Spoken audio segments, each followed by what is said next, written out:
Today I'm going to show you how EDB looks at the AI data landscape. You often have heard about data is structured or unstructured, so let me first give some insights here.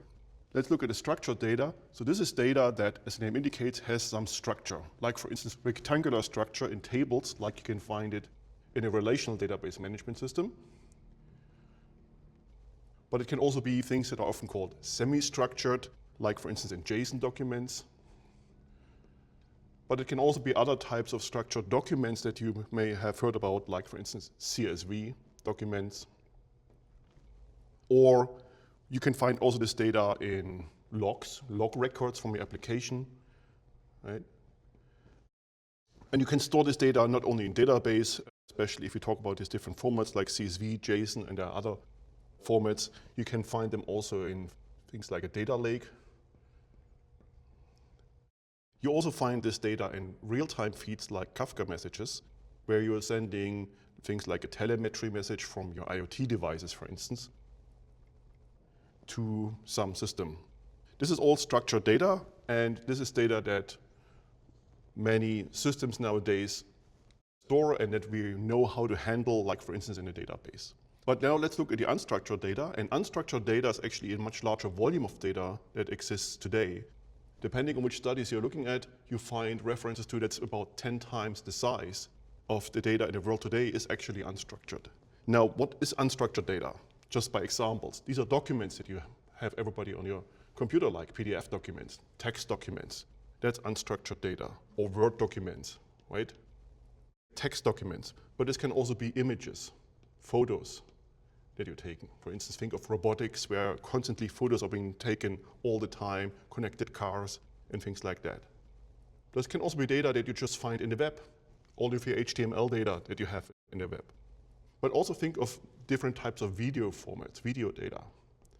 Like for instance, Zoom. Think of Zoom. Zoom recordings being distributed, that's data, that's insights that is hidden in the Zoom recording. And the Zoom recording, again, can not just have a video, it can also have text if you have a transcript that automatically is generated. Think of social media, right? All basically unstructured data constantly being posted all around the clock. So this is the vast volumes of unstructured data. And as I said, this is a much bigger volume that exists in the world today. And it's all data that has insights that we want to unlock, that we want to harvest. And we are using for that AI. That's why we're calling it AI data landscape. Now the question is, what kind of AI is related to this data? And let's start with the more basic approaches here, like for instance, descriptive and predictive analytics, or AI.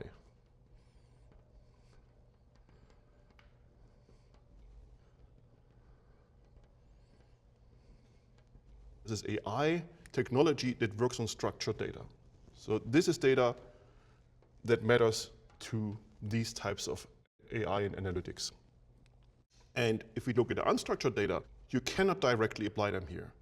And that's why we have this other box here, and that box is generative AI. And generative AI plays a big role here in two ways. First of all, generative AI uses technology like large language models in order to directly work with this data. It can train models on this data. It can generate these types of data, images, text, and so on. So that's the first important thing that we need to understand. But there's another very important aspect here about generative AI, and that is you basically want to take this data from here to there, right?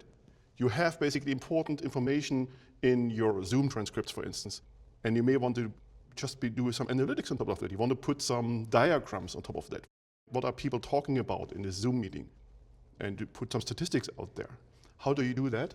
Well, that's exactly where generative AI now also plays in, because generative AI is the technology that allows you to extract from unstructured data, structured data, so-called features. That's why it's often called also feature engineering, where you're using a large language model, for instance, to discover what's the sentiment of a certain social media message, or is there any kind of profanity in a certain document here. These are structured pieces of information that you're extracting with generative AI technology with large language models.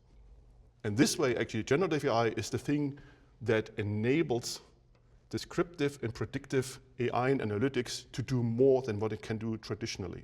So in order for you to unlock the insights and potential of your entire data landscape, including your unstructured data, you need a combination of all of those disciplines here that are basically well integrated with each other. Generative AI, descriptive analytics, and predictive AI.